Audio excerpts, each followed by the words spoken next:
هەڵبەت شەڕی نێوان هێز و لایەنە سیاسیەکان لە کوردستان مێژوویەکی دوور و درێژی هەیە و ئەم شەڕی ئێستا کە ئەکرێت مخابن درێژە پێدەری ئەو ململانیانەی ڕابردووە لە تەمەنی زیاتر لە 30 ساڵ لە هەرێمی کوردستان ئەوەی کە بینیمانە ئەزمونێک کە دروست بۆ ئەزمموی حکوومەتی هەرێمی کوردستانە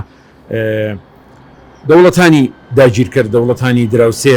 بە هەموو شێوەیەک دەزوەردانیان هەیە لە کاروباری هەرێمی کوردستان لە ڕووی سیاسی لە ڕووی ئابووری لە ڕووی ئیداری لە ڕووی ئەمنی و تەنانەت لە ڕووی هەواڵگریشەوە. ئێستا ئەوەی کە ئەبینرێت تورکیا بە شێوەیەک مداخەلە ئەکا لە هەرێمی کوردستان ئەتوانین بڵین نیوەی خاچی هەرێمی کوردستانی داگیر کردووە بنکە و بارەگای سەربازی و دەستگای هەواڵگری خۆی تێدا دامەزراندووە. ئێمە ئەخوازین دەسەڵات لە هەرێمی کوردستان بەم شێوەیەکی موئەسەساتی لەسەر ئەم پرسە بێتە وەڵام و هەڵوێستێکی نیشتیمانی و نەتەوەییان هەبێت لە بەرامبەر ئەم داگیرکاریە.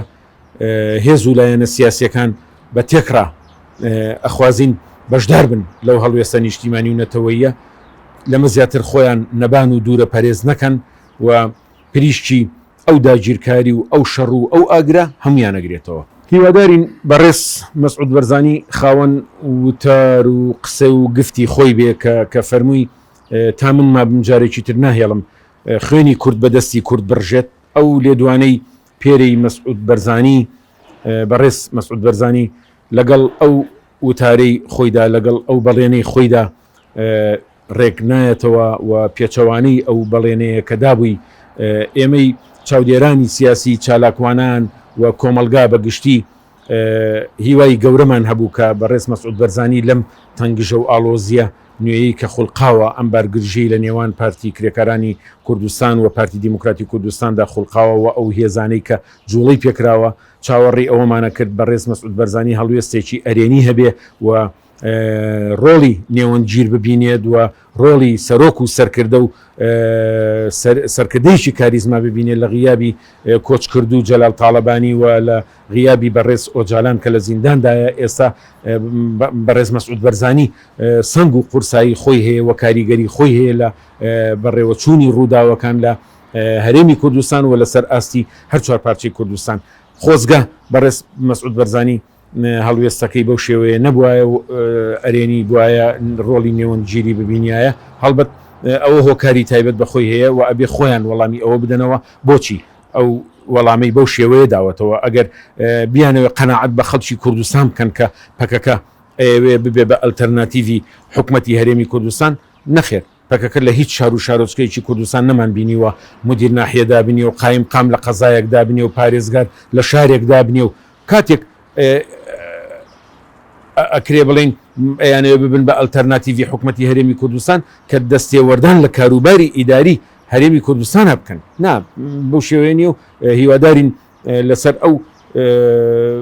شێوازە لە لێدوان و لە گفتار و لە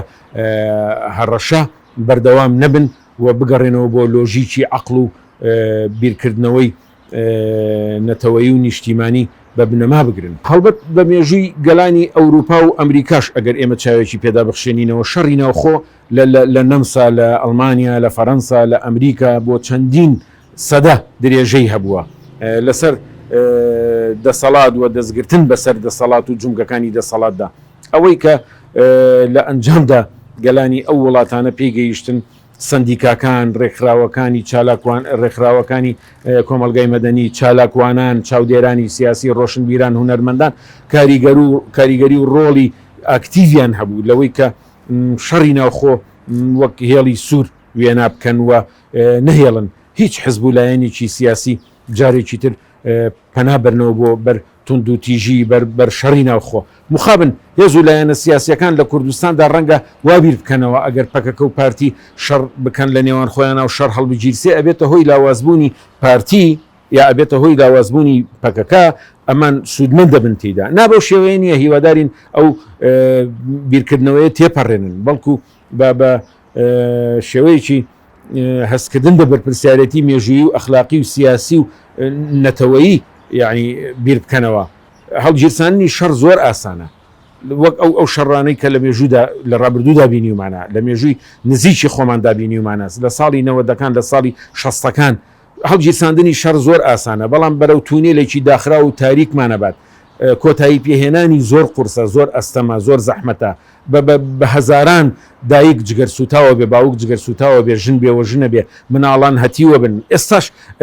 مناڵانی شەڕەکانی ناوخۆ شەڕەکانی کورد بە کورد کوشتن شەڕەکانی خۆ کوشتن بە ئاواتەوەن هەندێکیان تەرمی باوچیان بزانن لەکوێیە بە ئاواتەوەن باوچیان بێتەوە بۆ ماڵەکانیان و بیان بینن کە سەرنگوم کراون کە دیار نین لەبەرەوە هیوادارین سەرانی حزبە سیاسیەکان بگەڕێنەوە بۆ لۆژیکی عەقڵ و مەنتیق بیر لە شەڕ و هەڵگیرسانی شەڕ و بەکارهێنانی هێز و جەبەرود نەکەنەوە.